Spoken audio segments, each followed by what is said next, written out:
আটঘরিয়ায় বসতবাড়িতে অগ্নিসংযোগ নিয়ে পাল্টাপাল্টি অভিযোগ, জমি দখল ও পারিবারিক নির্যাতনের অভিযোগ উঠেছে। বিস্তারিত দেখুন প্রতিবেদনে। পাবনার আটঘরিয়া উপজেলার মাছপাড়া ইউনিয়নের বংশীপাড়া গ্রামে বসতবাড়িতে অগ্নিসংযোগের ঘটনাকে কেন্দ্র করে তীব্র উত্তেজনা ও পারিবারিক বিরোধের সৃষ্টি হয়েছে।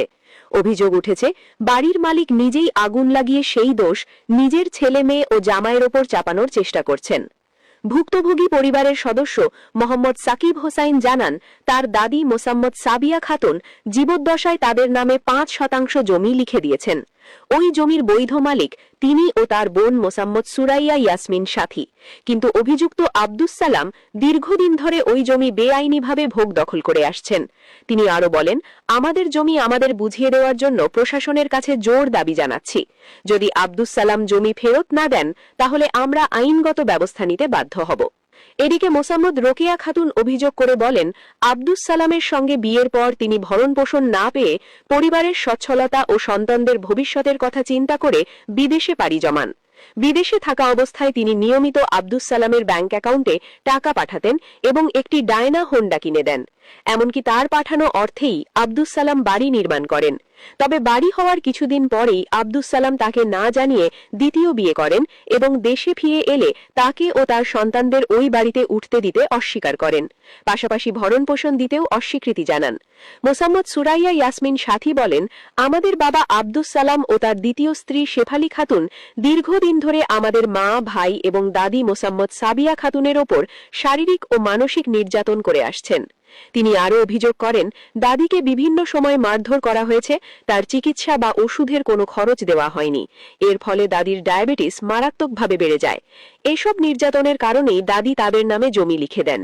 তিনি বলেন, মানবিক কারণে আমরা বাবাকে ওই বাড়িতে থাকতে দিলেও তিনি ষড়যন্ত্রমূলকভাবে নিজের বাড়িতে আগুন লাগিয়ে আমাদের বিরুদ্ধে মিথ্যা অভিযোগ তুলেছেন, যা সম্পূর্ণ ভিত্তিহীন ও মানহানিকর। এ বিষয়ে আব্দুস সালামের মেয়ে জামাই মোহাম্মদ আব্দুল কাদের বলেন, আব্দুস সালাম যখন তার স্ত্রী ও সন্তানদের ওপর নির্যাতন চালান এবং ভরণপোষণ দিতে অস্বীকার করেন, তখন দায়িত্ববোধ থেকে আমি শালাবাবু মোহাম্মদ সাকিব হুসাইন ও শাশুড়ি মোসাম্মদ রোকেয়া খাতুনকে আমার বাড়িতে নিয়ে আসি এবং তাদের ভরণপোষণ ও পড়াশোনার দায়িত্ব নিই। তিনি আরো বলেন, দাদি মোসাম্মদ সাবিয়া খাতুন অসুস্থ হলে তার চিকিৎসার সম্পূর্ণ দায়িত্ব তিনি বহন করেন।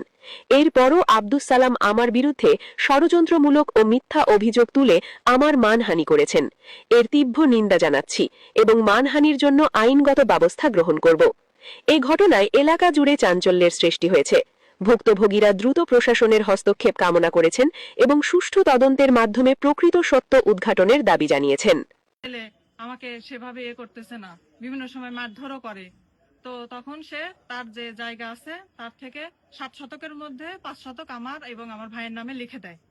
এবং আমরা লিখে দেওয়ার পরেও আমরা আমার বাবাকে কোনো প্রকার হয়রানি কিংবা বাড়ি থেকে নেমে যাও এ ধরনের কোনো কথাবার্তা বলি নাই।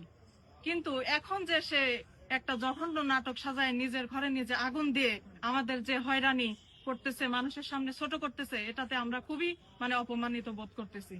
তো আমরা চাই যে যেহেতু জায়গা আমার আর আমার ভাইয়ের নামে, তো আমরা এখন আর ওনাকে এখানে থাকতে দেব না।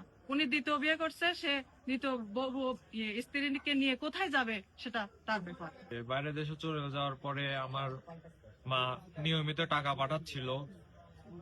তো এরকম টাকা পাঠাতে পাঠাতে আম্মু আব্বুকে একটা বাইক কিনে দেয়। তারপর যে বাড়িটা পুরানো নিয়ে কথা তুলছে, সেই বাড়িটা আম্মুর টাকা দিয়ে করা। বিদেশে যায় টাকা পয়সা সব স্বামীর অ্যাকাউন্টে পাঠায়। উনি বাড়ি করে, উনি হুন্ডার কিনে নেয়। কিনে নেওয়ার পরে তারপরে উনি বিয়ে করে, দ্বিতীয় বিবাহ করে। বিয়ে করার পরে তারপরে 2014 সালে আমি দেশে আসি। আসার পরে ওই বাড়িতে আমার ছেলে, আমার মেয়েকে উঠতে দেয় না, যেতে দেয় না। তোর বউ, ছোটো বউ আর আমার ছেলে মেয়ের কোনো খোঁজখবর নেই, ভরণ পোষণ নেই। সব কিছুর দায়িত্ব আমার মেয়ের জামাই করেছে, মানুষ করেছে।